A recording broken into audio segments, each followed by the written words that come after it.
Is anybody out there? Mark Radcliffe. Oh, yes.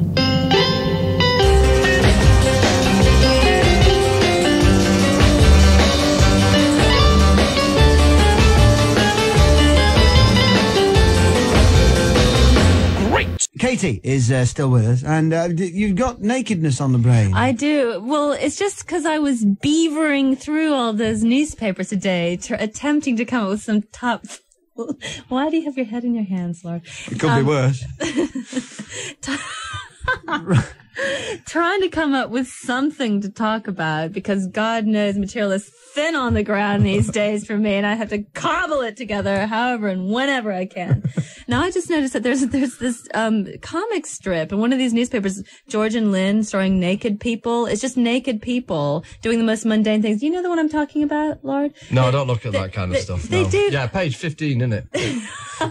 Well, Lynn is quite buxotic. In fact, she's stacked. And she's always doing things like doing the barbecue or something. She's always just wearing a flouncy little pinafore over her nothingness. And George has this V-shaped torso. We don't see below the torso, but he always has a wry smile playing about his lips and a cocked eyebrow. And they always do things like playing volleyball or maybe just dusting around the house. And what is it? What is it about? What are you drawing? What are you doing? Drawing a diagram there, lad. Well, I mean, I don't understand this, you see, and I haven't seen that one, but it does go to one of these things about naturists and everything, you know. Oh, we're coming back to naturists because we do talk about this, don't we? I mean, that's always the thing about, like, you know, they always seem to play volleyball and, like, fry eggs at growing height, don't they? I mean, you can't think why. Is that, like, the extra thrill of it, you know? Yeah, the danger element. But as I was going through one of these questionable news sheets, it was the one that had naked women on every single page as opposed to just a few pages on the front page. And this newspaper happened to have a full page ad for do-it-yourself diddling. I mean, videos of handcrafted horniness. You could just send in whatever you were doing at home, send it in and market it off, share it with everybody. And I was appalled because, I mean, I think that I have quite an open mind, but they were advertising things featuring Asian, teenage, pregnant women, 42 double D, unusual positions, milking. I mean, I just thought, oh no, people must be so hard up for activity. But I was talking to a friend of mine, and what is it? Thank you for this drawing. I've just done a drawing there. I mean, you know, it's not great radio, is it? It's not great radio, but the sound effect is quite good with the exclamation point. Yes, I think we get but that, a friend of mine in publishing informs me that the biggest boon in porno publishing is coming from Right,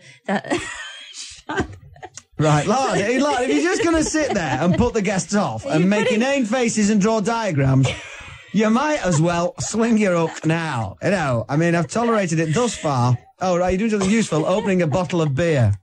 I'm putting a record on. I'm sorry, Katie, but I mean, I'm not sitting here with him just messing up my professional show business radio show. Did he finish? Sorry, no, I was just going to say the biggest boon is in homemade pornography. So people are obviously getting tired of naked women with no hair on any part of their body except coming out of the head and maybe out of their eyebrows, standing on tiptoes with Kids from Fame style leg warmers pushed around their ankles. They're tired of that. Right. They want to see gritty things like women being milked.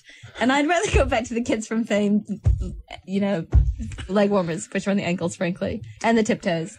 Right, good. What? Fine. Okay, lad. What? You're a merkin.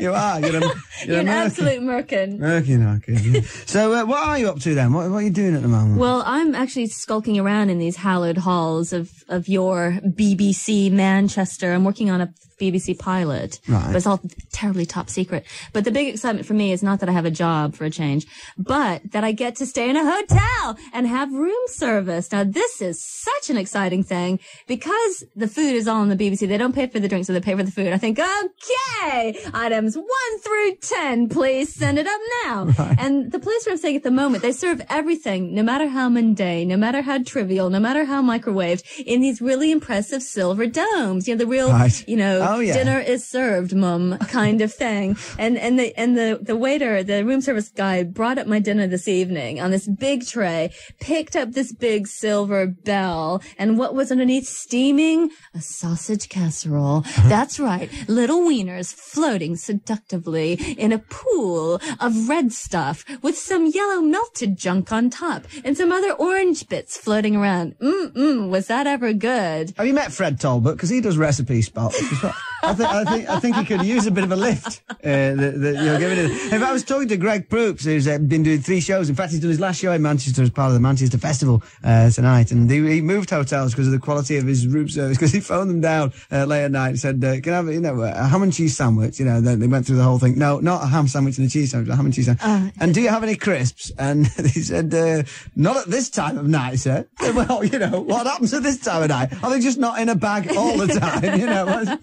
So he moved hotels, and I think quite rightly so. Yes, crisps. All right, so what are you doing? Going back to the hotel for a late night snack? Cheese on toast under a dome? Well, no, because I haven't had my dessert yet, and they have these really lurid things that are always in pools of melted fruity junk. Like last night I had this coconut ball of ice milk that was nestled enticingly in a bed of hardened meringue with this pool of yellow fruit junk around, vaguely urine colored, and it had all these black specks in it. Somebody probably spilled over a jar of poppy seeds. I don't know what poppy seeds had to do with the yellow junk and the meringue and the coconut ice milk, but it did come under that dome. Right. Okay, fine. Right, we'll go back and find out what's under the dome, and we'll see you, soon. Soon. All right. These are Ride.